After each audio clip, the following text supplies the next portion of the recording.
Okay, today we do a basic substitution rule, and I think you're going to like it. It works out quite well. The integral from a to b of f of x dx happens to be equal to the integral of f of u du. However, instead of using x values, for example, this is right now x is equal to b and x is equal to a. Those provide our bounds, correct? So what you could do is instead of substituting x back in after you take the antiderivative, we can just instead change our bounds. We change them to u of a and u of b. So you have choices here, and you're going to practice that today. It's really no big deal, but you're going to have to show how to do it on the test, and it is something that you see on the AP exam. So I'll make a substitution here to find this antiderivative. U is equal to what?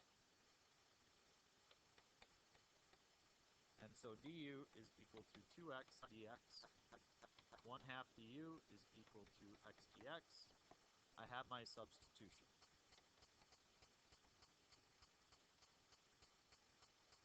I don't need the x or the dx. They're gone. So what remains?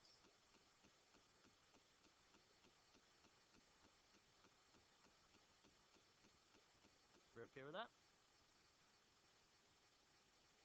Now, watch. I don't plug in 0 and 2. You could plug in 0 and 2, but watch. I'm going to switch the bounds. Not yet. We're going to do u of a. So if I plug in a into u, what do I get? If I plug it in, I get 0 squared plus 3 is 3. Then I'm going to plug 2 into the u function, and I get 7. What's the antiderivative of u to the 4th? So multiplied by 1 half will be u to the 5th over 10. We're going to evaluate 7 and 3. Now, over the past 2 days, you've been plugging something back in for u, haven't you? You don't have to do that anymore.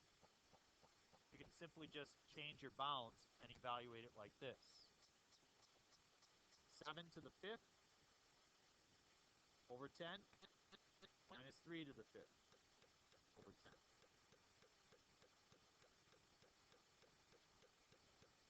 It's a very big number. I'm not going to write it on. I'm just going to short it like that. It honestly doesn't necessarily save you all that much time.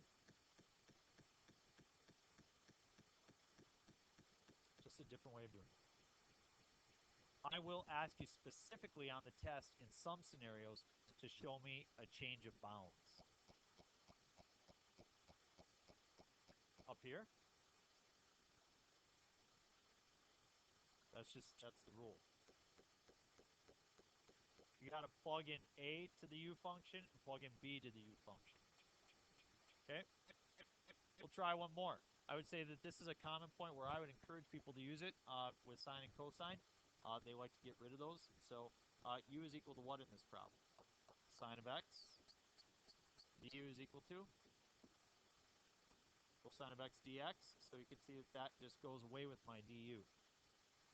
So I have a new integral of what?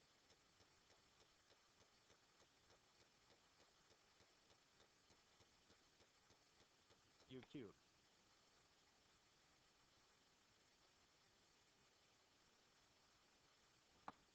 So what I need to do now is, as I switch my bounds, I'll take the sine of 0.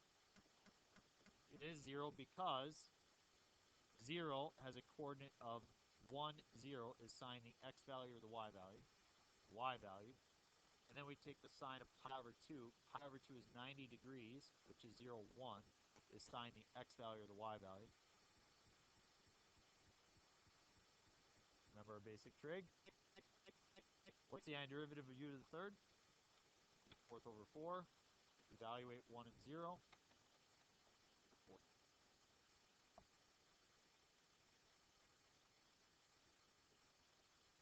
That's it. Pretty sweet, huh?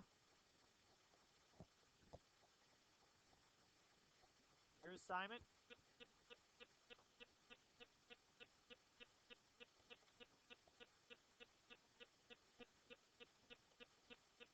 problems. It's actually not part of 5.5. It's part of 5 review.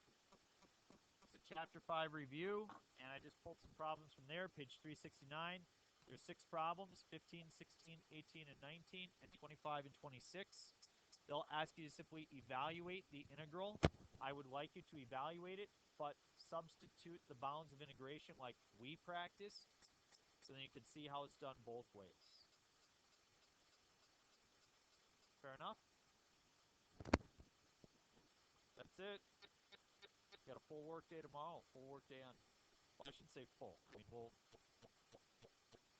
do a checkpoint tomorrow, probably not on Monday. Tuesday, and I have the study guide to hand out. Did I already give you the study guide? Yeah, I'll give you that. Homework cover sheet. Don't let me forget homework cover sheet. That's what don't forget.